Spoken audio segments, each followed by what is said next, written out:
Hey, welcome to Bears Banner. Tonight on the broadcast right now is this myself, Bernard Muhammad, and Guy Moore. Hey, what's going on, Guy? Hey, what's up, bro? All is good, man. How are you? I'm doing good, man. Hey, we about to do something, we haven't did in a couple of weeks. Tammy did the last one. We're about to do a little quick football one-on-one. I know we're supposed to do it last Friday, but we had to reschedule, so we're doing a little special tonight. Yeah. Hey, you were just talking about some of the stuff people say. Hey, can you share some of that? What you was talking about? What people say about the cover two at times? I have a more profound respect for our defensive backs now, because basically what a cover two is you got a four-man front and you've got your three linebackers, your cornerbacks, and you got two deep safeties. What's indicative of a cover two is you've got two safeties in the back and they're both covering half the field. It's primarily a zone defense, and a lot of times it's run out of base packages of 4-3s and 3-4s. But the weak spot of a cover two is the middle of the field. What makes a cover two so effective is the fact that you have guys within a zone covering a zone, and they can actually support the run as far as stopping the run and as well as limiting the passes. But I don't care what type of defense you talk, but even more so with something like this, the most important component about a cover two is you have to have quarterback pressure. You got to have four-man pressure. You got to have that three technique guy up there, basically maybe stunting or taking on two blocks so somebody else can eat. Because the less time that you give a quarterback to throw a ball, the more effective that you are. And the cover two is great. And I'll give you an example. Remember when we was like although we're Tom Brady like fans, but hating Tampa Bay. When Tampa Bay beat Kansas City in the Super Bowl, who's gushing about the cover two safety shell, how they basically just shut them down. There are a lot of components. Somebody may have not understood what I said. I said Ndamukong Suh had I think he had a half a sack and maybe two tackles. It was one of the most dominating people on the line. It's because he was taking on two blockers. He's giving gap pressure right up the middle, causing Mahomes to have to get rid of the ball fast. So they were able to put in different stunts, different blitzes, different coverages, and it made them look like world beaters. But that's what a cover two should look like when all the components are there. Okay. So we'd like to thank everybody who's watching us tonight on Facebook and YouTube as we do a quick tutorial on football one-on-one on the cover two. The cover two is one of many defenses that I ran in the NFL. I know when a lot of times when people look back and they see two safeties, they automatically think, okay, they're in the cover two. But a cover two does indicate that there are two safeties. But Guy's going to get into some of the more intricate details of a cover two. Hey, Guy, you ready to jump into this? Yeah, let's hit that first slide, man. Okay, let's bring that up. Okie dokie. Here we go. Okay, this is what a basic cover two looks like. What separates it and what makes it prominent is if you look at the top, the FS and the SS. You got the free safety and the strong safety. Each one covers one half of the field deep. So their responsibility is if anything goes real far, they've only got half the field. There are a couple components with the cover two defense that are very important. Like it's primarily a zone defense, but it can be run as a man defense, partial man, partial zone, but it's primarily a zone defense. Kick it to the next one.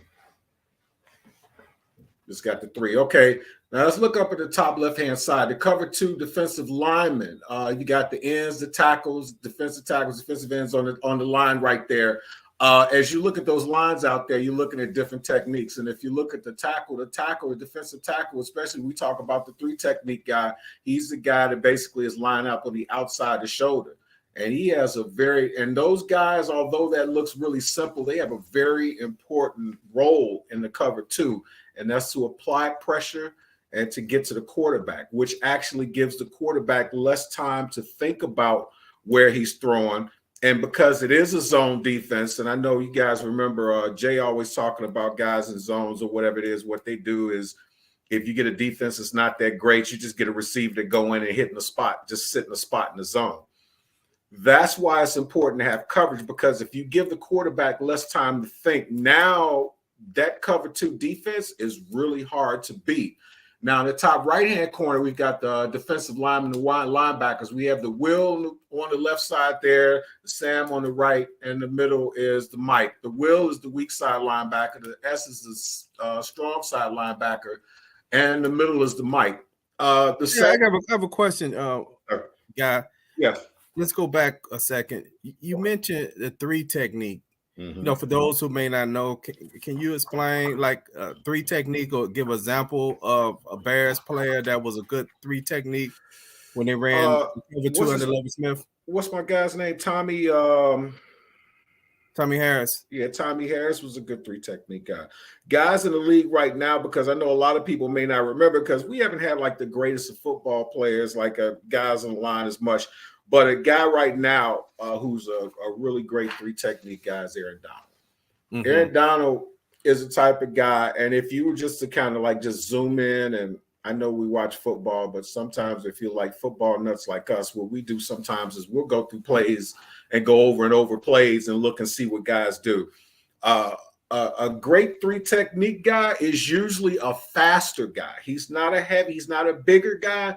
He's more of a speed guy. And he's a strong guy.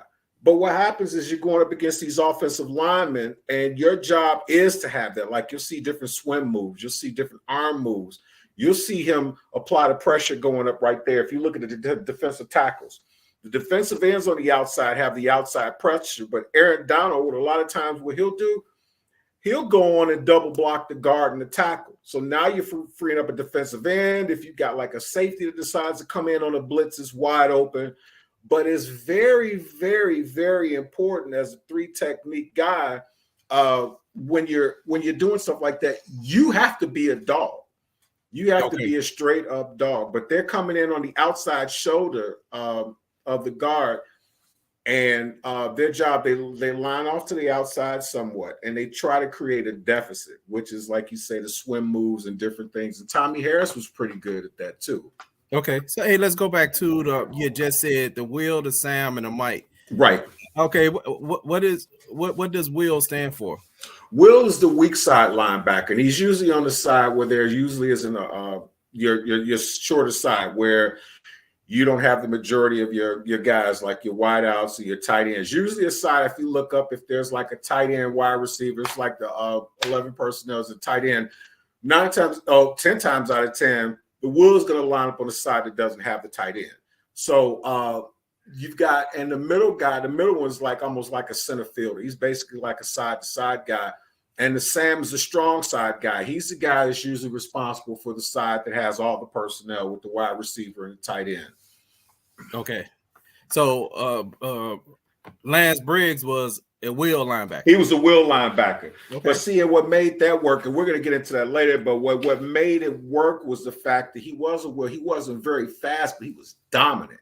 Mm-hmm. And when you have linebackers, when you've got stud linebackers, it changes a whole lot of dimensions, man, because you got so many different things. And sooner or later, we're going to go into, down the line, there's some things I had in as far as route trees and different things that are out there.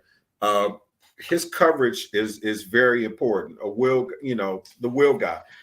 So he'll get guys coming out in the flat. He may be responsible sometimes for picking up the maybe if a tight end comes across, or usually like a fullback that comes out.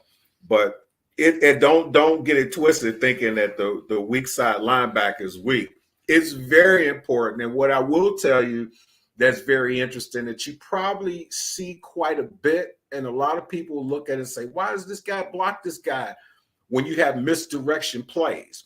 And the reason why that is because in a cover 2, a lot of times when a quarterback snaps the ball and they watch the X guy, that the wide receiver 1 come out, that's indicative of telling them, okay, what's going to happen?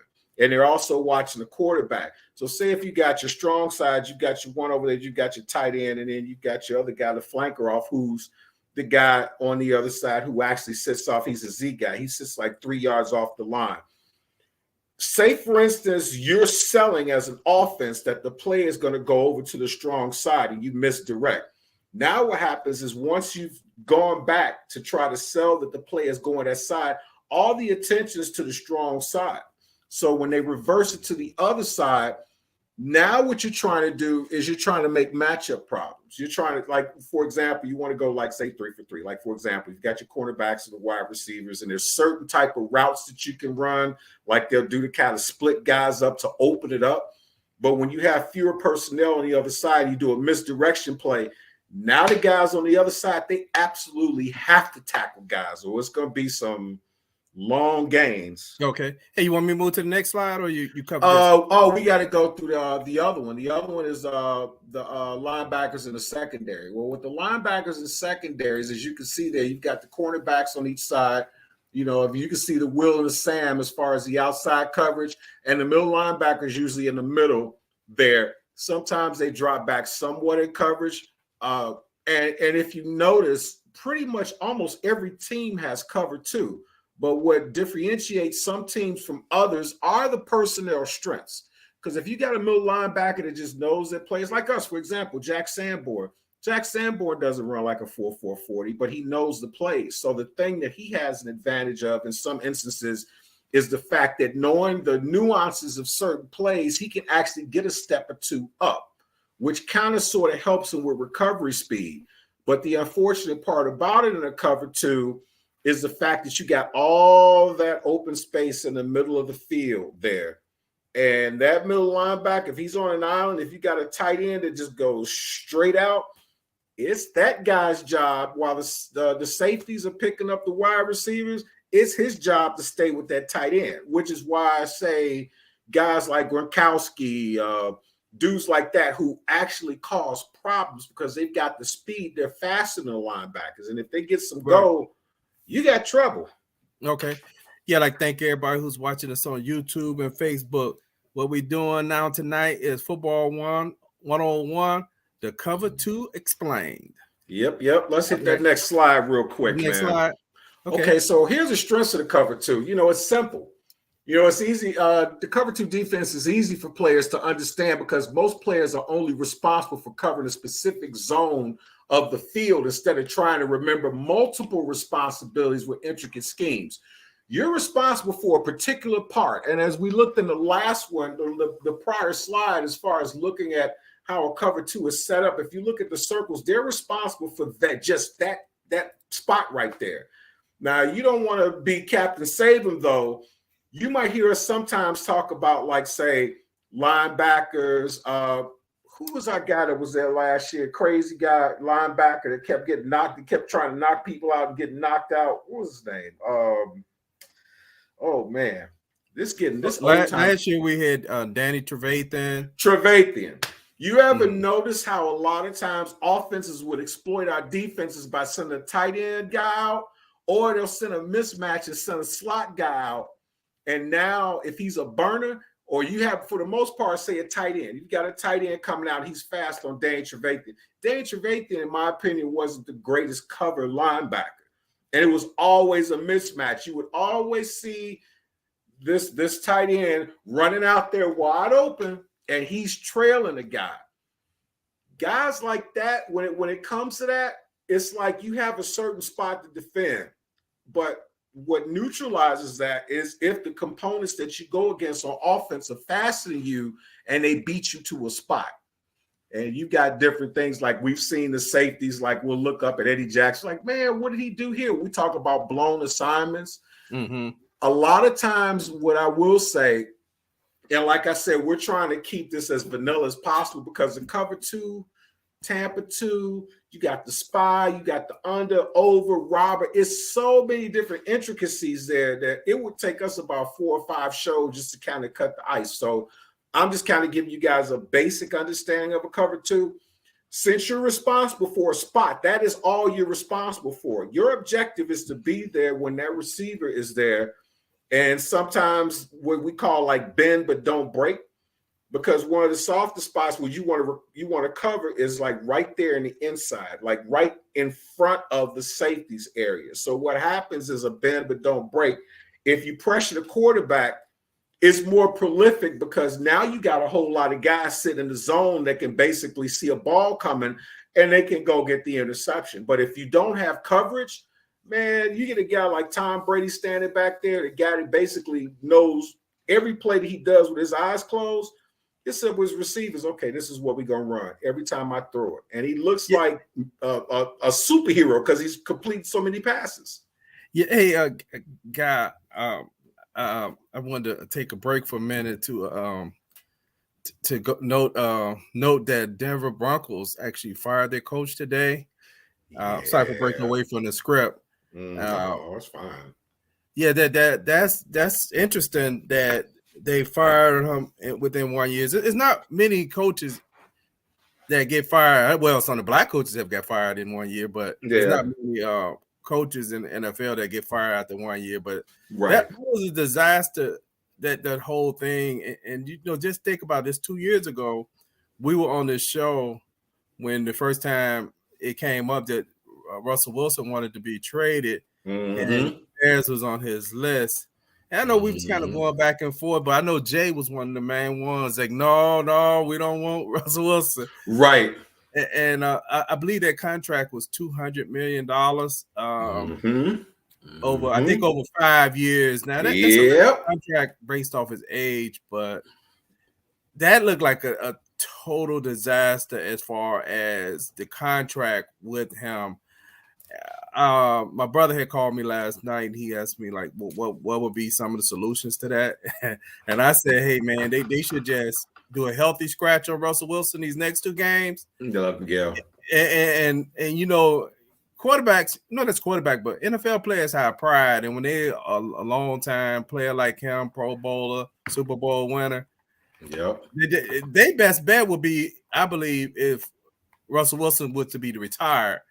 That would be the best out for them in this situation, and maybe healthy scratches and let them know if he don't announce retirement that they're actually going to bring in competition next year, and if they have to let him sit, because cutting him is not an option.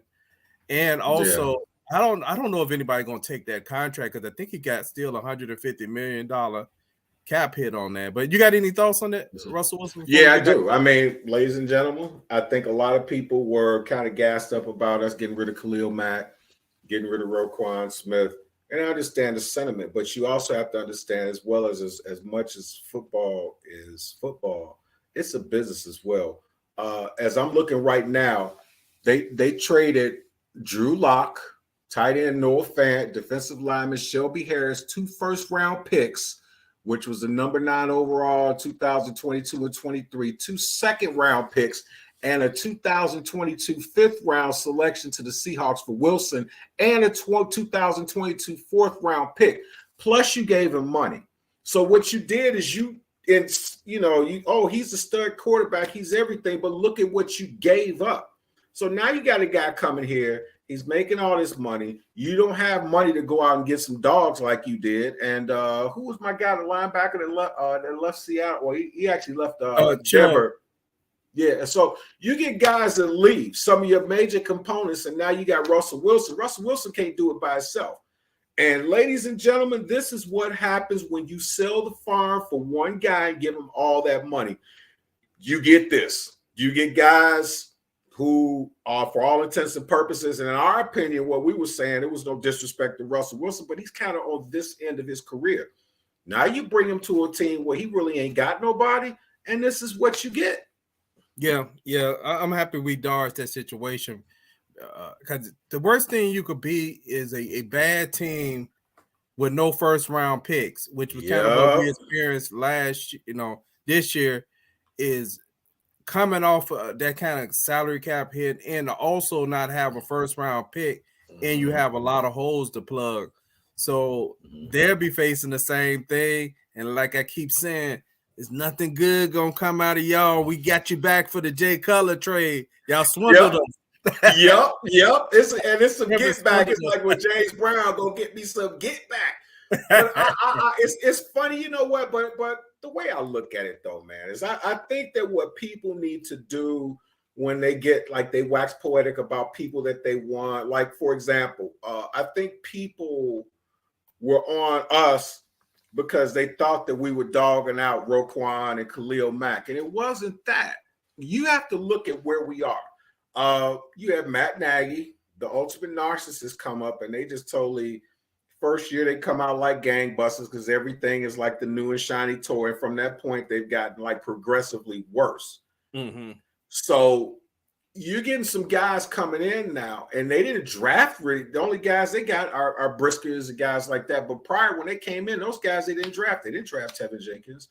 So a lot of times, a lot of teams, because I think you said this on the show maybe last year or this year about how sometimes these new regimes come in, and some people may say some guys are the best thing since sliced bread, but they weren't 100% sold. And I liked their approach that they came, because their whole thing was like, the one thing that I remember the most prominently about Eberflus, which was really cool, was we were always in this cahoots about, well, why isn't Justin Fields getting any reps in preseason? You know what I'm saying? Yeah. Whereas when Eberflus showed up, he said, hey, the best man gets the spot.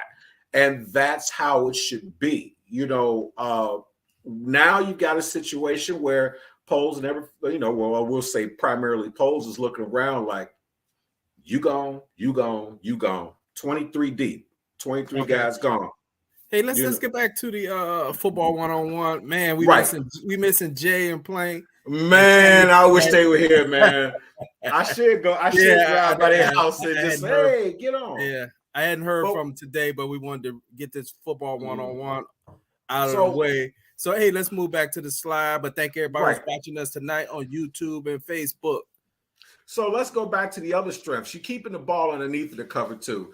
The cover two defense was designed to prevent big yardage on plays on offense. That's because the coverage funnels receivers to routes underneath and makes it hard for receivers to gain big yardage.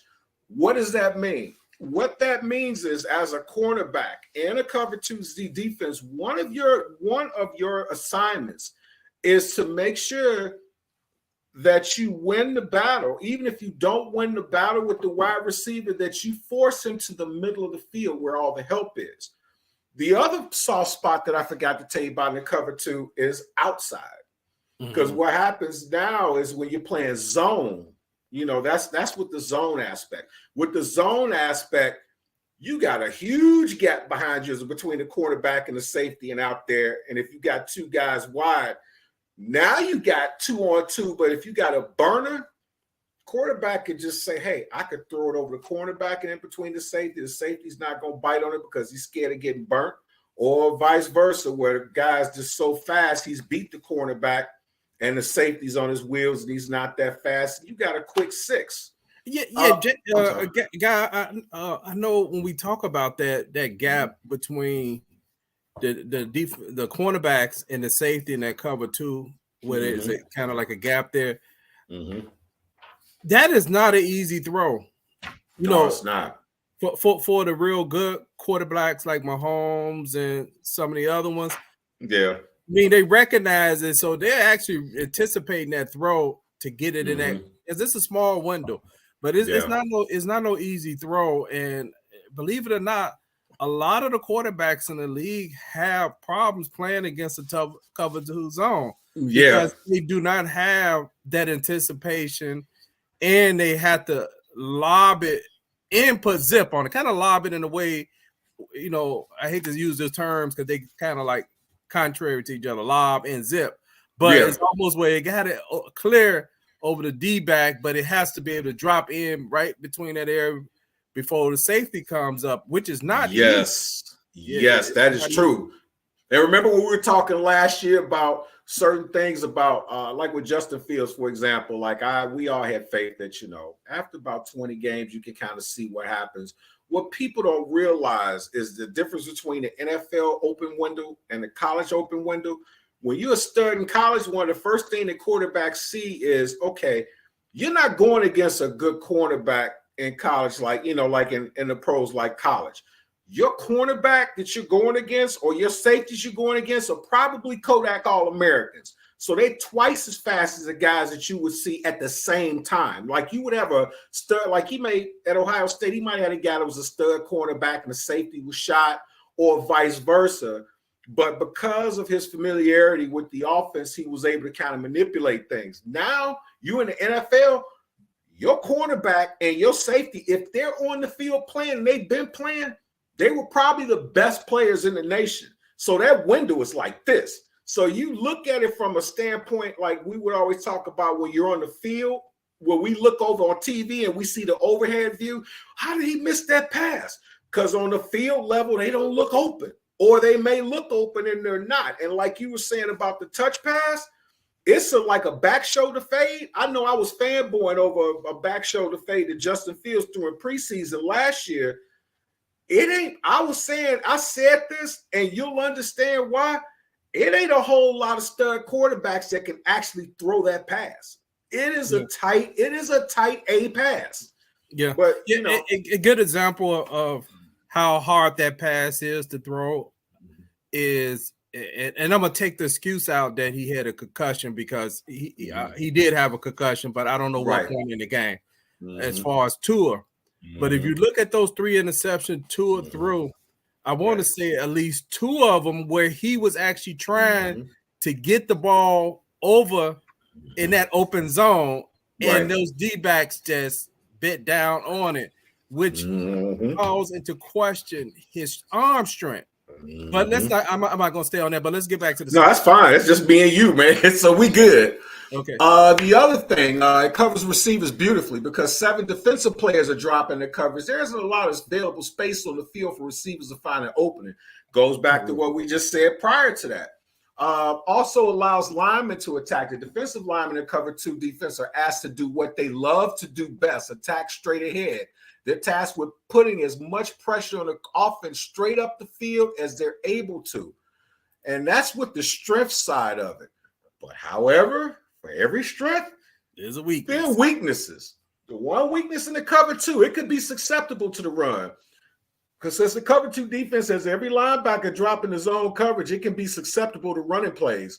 That's because the linebacker's first step is often away from the line of scrimmage instead of up towards the line of scrimmage to plug holes along the line.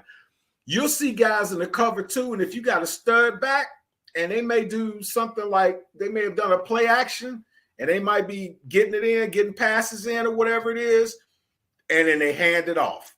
And then you like, well, man, can't they stop the guy? Well, because they're in a cover 2 zone, it's kind of hard. And it's up to the guys that are right up at the line to try to stop it. And if they're double teamed and they're blocked off and they create gaps, it can be anywhere from 4, 7, 8 yards. Yeah, let me share this comment from a Facebook user. Thank you for your comment. It says it's a 17-yard window.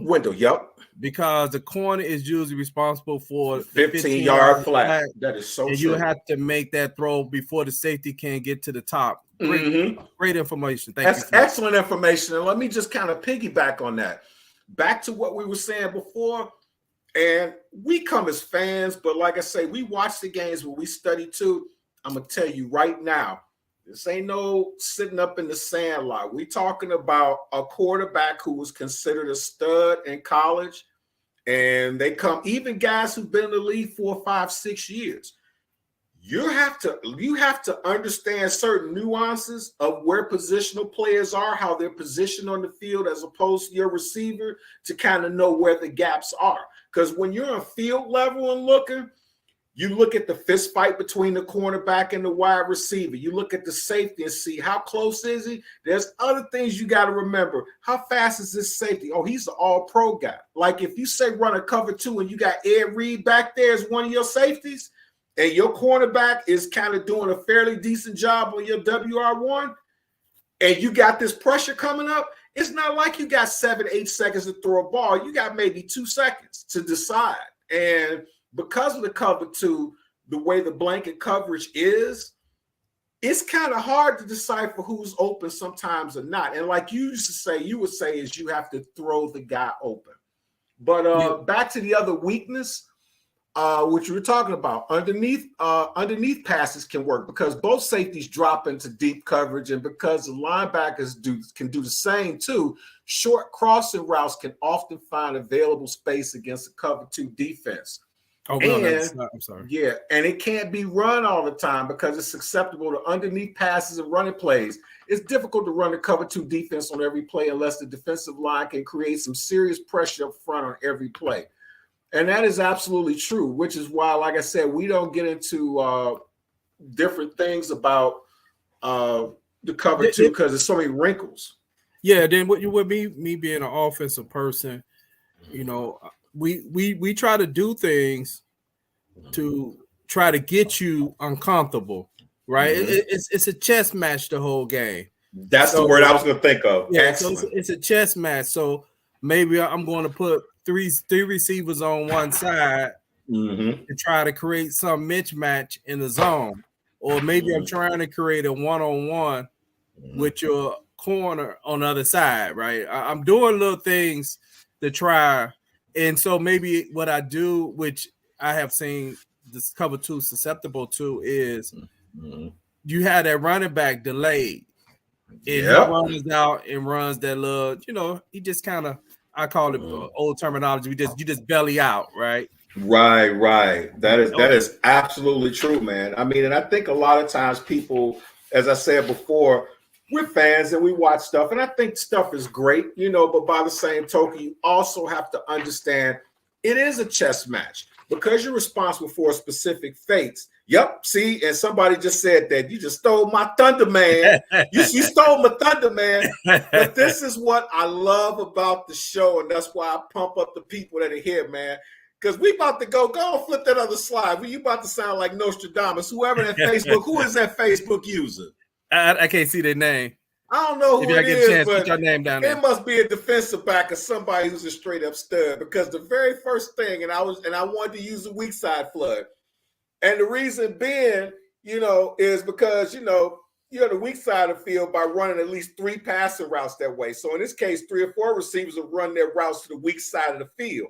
The running back may also run his route to the weak side. The only receiver who will run a route to the other side is the Z guy, as you can see on the far right-hand side.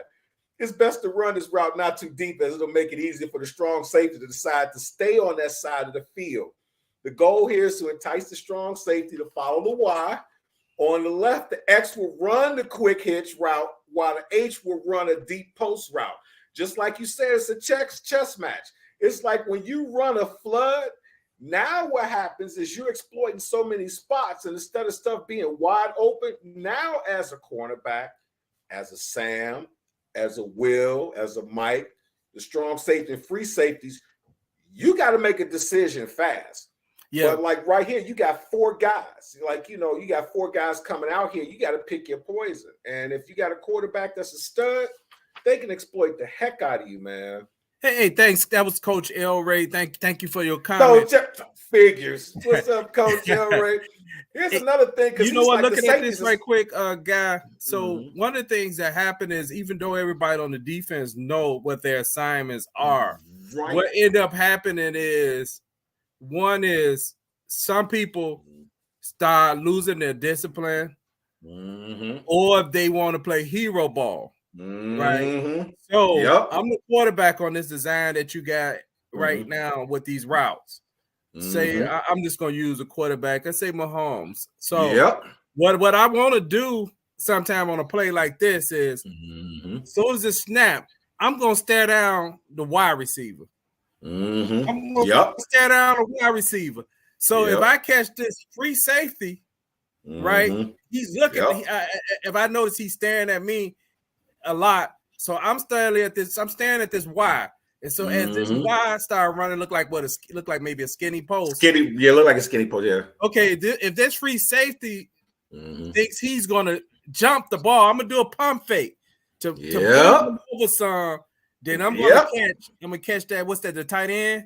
I'm gonna try to get that tight end wide open, right there over in the corner. And this is what happens a lot in the NFL. Quarterbacks they do stuff like that where they catch a person looking in, and they're like they're gonna jump this route. And sometimes you know the quarterback is staring at the guy they're gonna throw it. And so a lot of times it do work, but you're more your quarterbacks who are more seasoned, they're using that to not maneuver the guy who's covering him, but to maneuver the other guy across the field to not play his zone correctly. Well, let's look at some scenarios. You got your safety valve as the running back. You got to watch him. You know, you got to watch him, number one. okay, if the cornerback stays shallow, it's going to be hard for the safeties and outside linebackers to catch up with the deeper routes. But if the quarterback goes deep, now you got the outside linebackers catching up with the shorter routes, and they'll have to run. So then now you got the Mike that's basically just there. Like, nobody's really running crossing routes.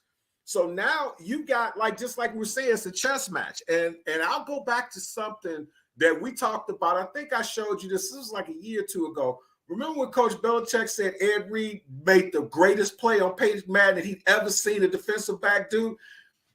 What he did, like, I think people don't understand how important it is to study your playbook. There's one play that Peyton Manning does. What Peyton Manning does is he pump fakes. He pump fakes. Now as a defense, we need to watch this. Now you got another guy over here that just sneaks wide open. What Ed Reed did is he studied Peyton. He said, if he pumps right, he's throwing left. So he goes back like this, and he turns like he's going to open up and spins this way. Peyton Manning throws it right to him. So when you get that, like you were saying, the chess match, you've got so many different opportunities. Sometimes you may have two guys open. The question is, which guy do I hit? And if push comes to shove and I got pressure, guess what? I got the running back coming right out here in the flat. Hey, you know what? I would like to send congratulations to Ed Reed. Ed Reed today was named as the head coach of Bethune-Cookman HBCU. Head coach today. So Ed Reed is going to be taking his talents to Bethune-Cookman College. Okay, hey, let's get back to the slide. We're going to try to wrap this show up in the next 8 to 10 minutes. All right. Okay, well, let's do something else real quick. Let's flip to the next one. We're going to go over what happens when you got a cover two and you really need a better coverage to resolve that situation in the middle. It's called Tampa 2. I think it was incorrectly credited to Tony Dungy. Mind you, this defense, Tampa 2, basically came from the old Pittsburgh Steelers. And if you understand or don't know, Tony Dungy was a defensive back with the Steelers. And what he did is he took it and he made some wrinkles. One of the things is this. It's like you ask yourself a question as a defensive back. If I'm in a cover two, what's the weakest part of cover two? It's the middle of the field. So what do? It's a little more intricate in my respect that you just drop a middle linebacker in coverage. And it's not a cover three. It's actually a cover two, and you got it. What's one of the most important things, the components that will make a Tampa 2 defense work? Okay, it's simple. Just like everything else, it's very versatile. It covers all the zones well, and it can be confusing. And I'm going to tell you why. If you look at teams that had great cover two defenses, I'll just go with our beloved Bears. Who was our middle linebacker? Brian Urlacher. What traits did Brian Urlacher have to make this Tampa 2 defense pop? Well, he was a 6'4", 250-pound linebacker who was an ex-free safety that ran about a 4.4, 4.5. So when you drop a guy like that back in coverage, now you got three safeties, and he's probably faster than the two safeties. So now you take away the middle part. So now what happens is the coverage is actually like threefold. It's like in thirds now.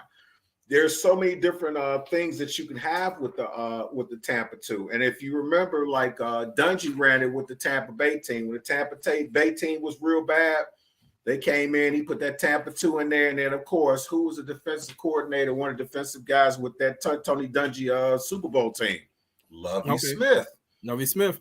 And what does Lovie Smith do? Lovie Smith brings it to the Bears, and then they draft Urlacher as the strong safety that he was, and convert him to a middle linebacker.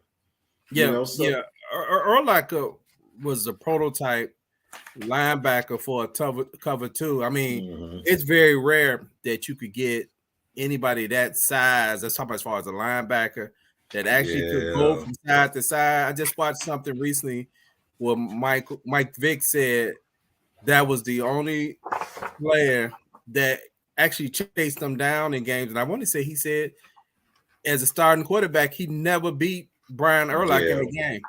But hold on, what we got right here from one of the Facebook users? We have. Yep. You make them choose. I call it conflict of assignment. If you run two guys through the same zone, then it makes the corner try and play two men and run the third guy past the safety.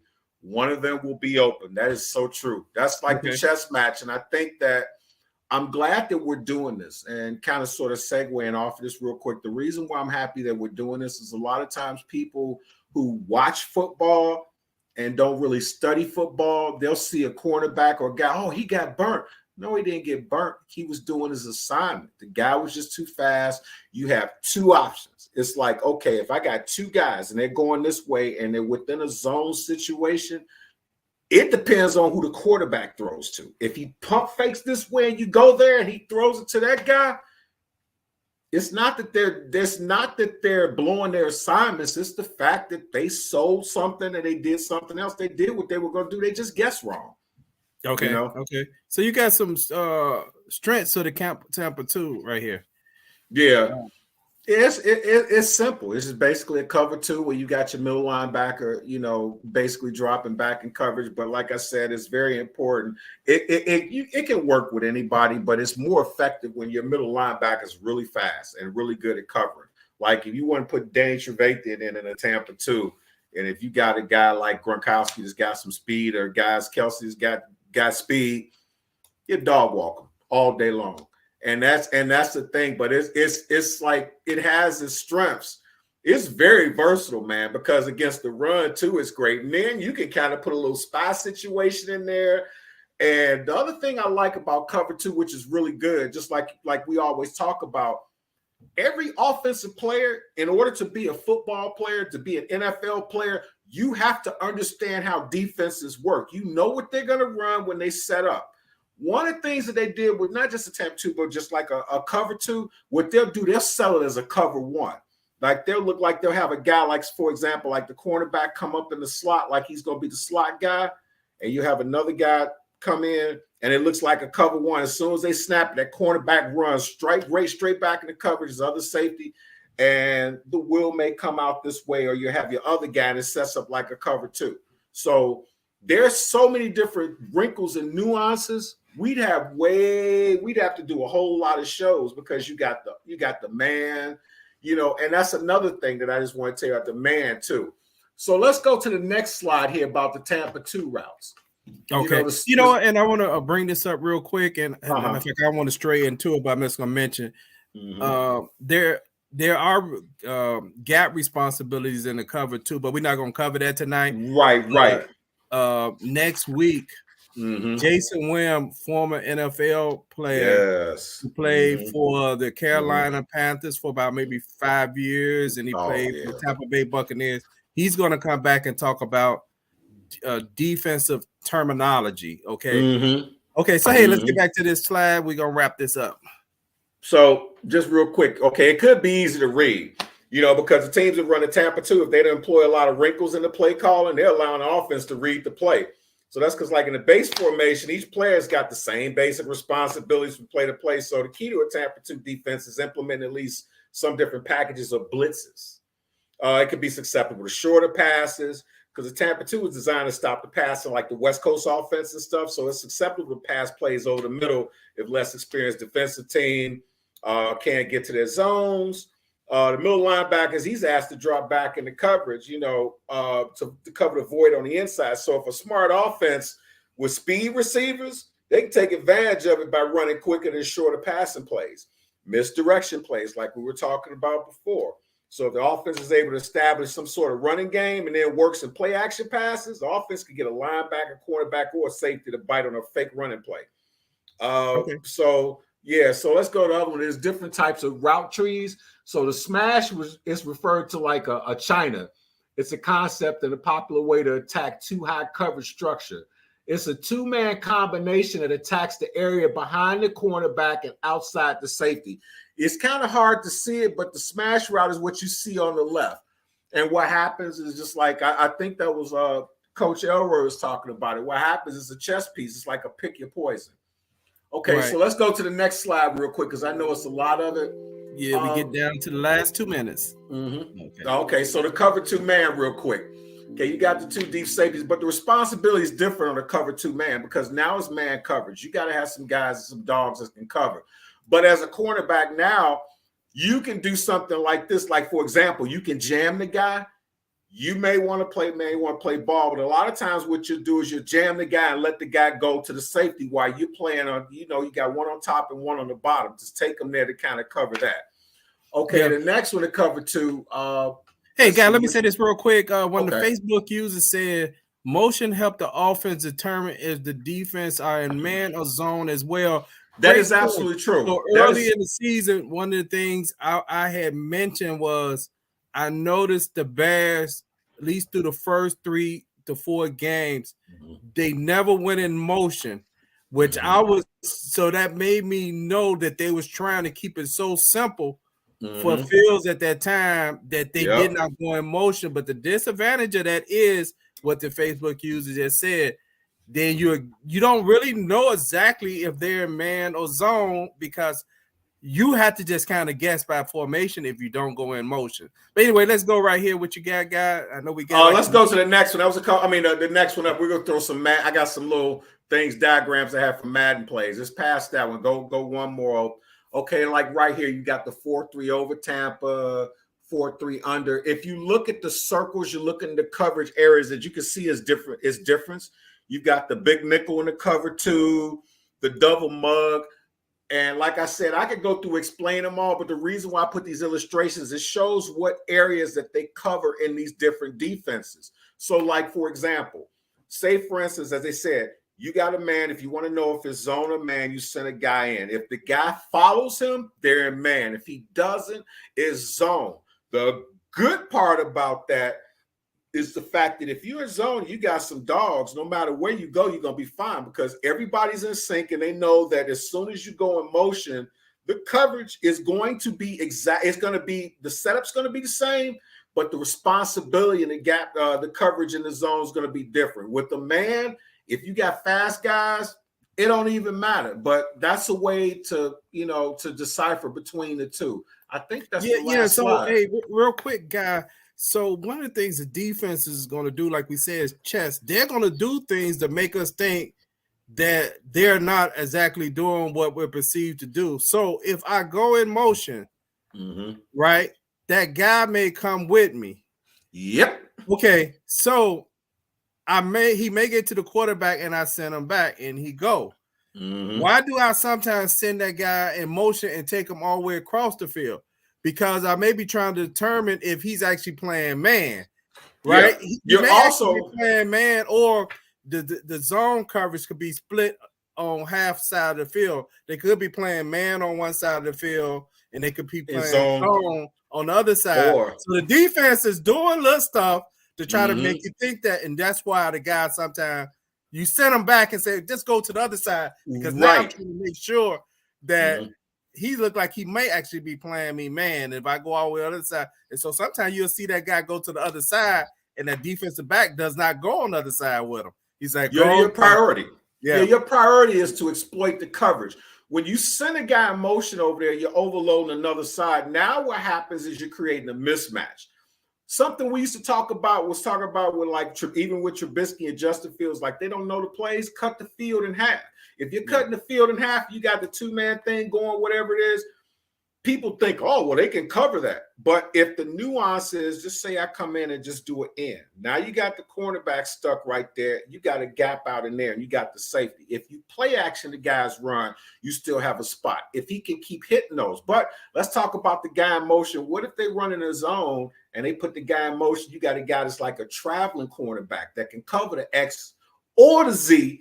A guy like that, now it changes everything. So no matter who you send a guy in motion and he traveling, it's like, okay, they could be zone, they could be man, but whoever that dude following, I really may not, unless he's a stud and I know he can kind of get a guy, I don't want to really mess with that. Oh, pull that back up, man, because that was a really interesting comment that I just saw. Okay. Let's see. What was that? Let me see that real quick.